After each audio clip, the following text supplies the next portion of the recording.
Last year, our community experienced a bunch of opiate-related fatalities, especially in the younger age, mainly in the 20s. It was so bad that our community formed a task force to try to combat the issue that was going on in our area.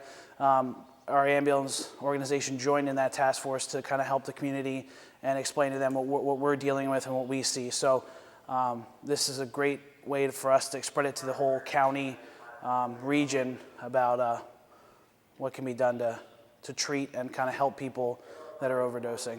You look for, the biggest thing is that decrease in level of consciousness.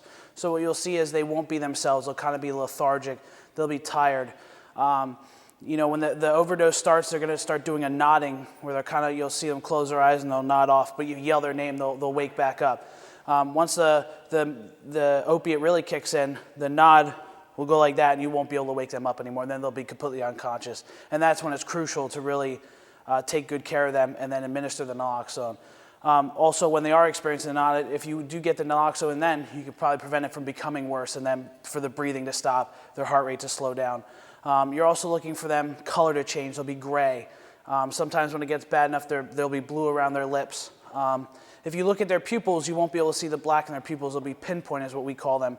So they're so tiny that you can't see them. And that is a hallmark sign of someone with an opiate overdose is the pinpoint pupils. That is almost a guarantee that it will be an opiate overdose. The being high part is, you know, they're kind of functionable. They're still with you. And the biggest thing with the opiates is that nod, is that they're talking to you, but then when you kind of stop and you kind of stop keeping them aroused, they drift off into space. The overdose, they're going to be completely unconscious. Their breathing is going to be diminished. Their color then is definitely going to be gray, blue. Their heart's going to be slowed down. And they're going to be at the point where if something isn't done in a certain amount of time, their heart's going to stop and they're going to die. The biggest thing that we tell everybody is call 911 right away. Do not be afraid to call 911. You know, what people will do is they'll try to treat them themselves or try to wake them up by hitting them, slapping them, dumping cold water on them, and it's not going to work. That's not going to wake them up. So the biggest thing is going to call 911, let someone get there that has the ability to treat them with the proper medication. If you do not, as a person, have the naloxone with you, is to call 911 so that the police or the fire or the ambulance can come and administer the medication to them. It's an opioid antagonist. That's the big word about it. It really is. It will, once it goes in your system, it will stop it'll pretty much reverse the opiate for what it's doing to your body, shutting everything out. It's going to bring everything back up. Your breathing's going to return back to normal. Your consciousness is going to regain, and it's amazing. If you give it, what we'll see in the public is they're going to be giving it IM, so it's going to take a couple minutes. On the ambulance, we'll start an IV on someone and give it to them IV, and within 30 seconds, they could be pretty much knocking on death's door, and they're up sitting and talking to you, asking you what happened. Pretty much it works to counteract what either the heroin or the prescription pain medication, whatever that it's doing to your body, the naloxone goes in and completely counteracts it. The traditional one that we're seeing a lot going over the counter is the intranasal, which is similar to a household nose spray. You're going to see a syringe in a kit that's going to have a piece of foam around it, and when you push a plunger, it's going to spray the medication out. That's going to go and they're going to absorb it through their nose. The other method is intramuscular through an auto injector, which our local fire department is carrying. What they'll do is it's similar to an EpiPen. They'll put it in your leg, it clicks, and it automatically will inject the medication into your thigh. That will take a little bit longer. When the ambulance gets there, traditionally, we now treat a lot of patients intranasally. However, our traditional route is to start an IV on the patient and give them the Narcan through the IV. Works a lot quicker. However, we see the side effects a lot quicker by giving an IV. So what you're going to see is, you know, depending on the route of administration, it might take, you know, 3 to 5 minutes for something to happen.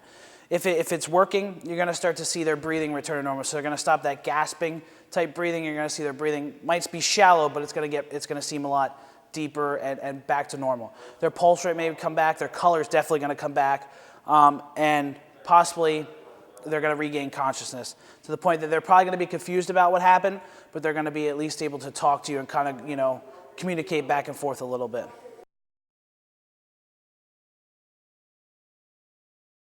You want to say anybody in the general public should have one.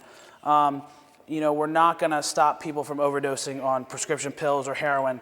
So if you know someone or a family or a friend you know is addicted and you've tried and they just can't, I mean, it's always good to have one. You definitely have one to save their life. Mom, dad, it's not bad to have one. It's not going to hurt anything. You could, one day, you never know, neighbor down the street could be experiencing when someone says, oh my God, I don't know what to do. I have the kit. So, but what you should definitely have in the kit is gloves. Obviously, we preach that to everybody. Please protect yourself against any, bodily fluids or anything like that. Please put the gloves on, whether it's a family member or not, you're not sure. The next thing is the CPR shield, which is actually a shield that will go over the mouth. It allows you to perform mouth-to-mouth ventilation. You really never want to give mouth-to-mouth ventilation on anybody without some sort of barrier to prevent yourself from any transmittable diseases. So that's always a good thing to have. Obviously, the Narcan, it's going to be 2 milligrams is what the dose is intranasally if that's what the kit's going to be. So you want to make sure that it's obviously 2 milligrams, and the atomizer, which this will screw onto the end of the naloxone, and then you will push this in their nose. You'll give half the syringe in one nostril and half the syringe in the other nostril, and that's your administration of it. If you come across a patient experiencing a opiate overdose, you're going to want to go to your Opioid Overdose Kit and get the Narcan out. So you'll remove the medicine from the box. It'll come out in 2 pieces. Okay. This one, the one with the purple top and this specific one contains the medicine. So you'll pop the purple top and you'll pop the yellow top over here. You'll put it together and you'll screw until it's tight. You'll take the big yellow cap at the top, pop that off. This is going to sit on top and it'll screw tight. Now what you're going to do then is take this part, the cone shape is going to go in their nostril, whichever nostril first, it doesn't matter. But you're only going to administer half of the medicine in each nostril. So when you push on the plunger, you're going to see the mist come out. And that mist will go up and absorb in their nose, and the Narcan will go into their system, hopefully counteracting the opiate overdose. The biggest thing is to immediately call 911. Get help on the way no matter what. The next thing was to make sure that they're breathing. I mean, that's the biggest thing that we worry about with the opiate overdose, is that it depresses their breathing. So you want to look down. That's where that CPR mask or the shield would come in handy, is that you could potentially assist their breathing a little bit to kind of get them stimulated to breathe a little bit better. If you have the naloxone available, obviously administer it as soon as you can. And then once it's administered, really just watch. Make sure that there's no vomiting. You can kind of roll them on their side if you're not helping them breathe anymore, to kind of make sure if they vomited, they don't choke on it, or just to kind of be on their side so that they wake up and aren't scared or anything. Yeah. Don't waste time not calling for help.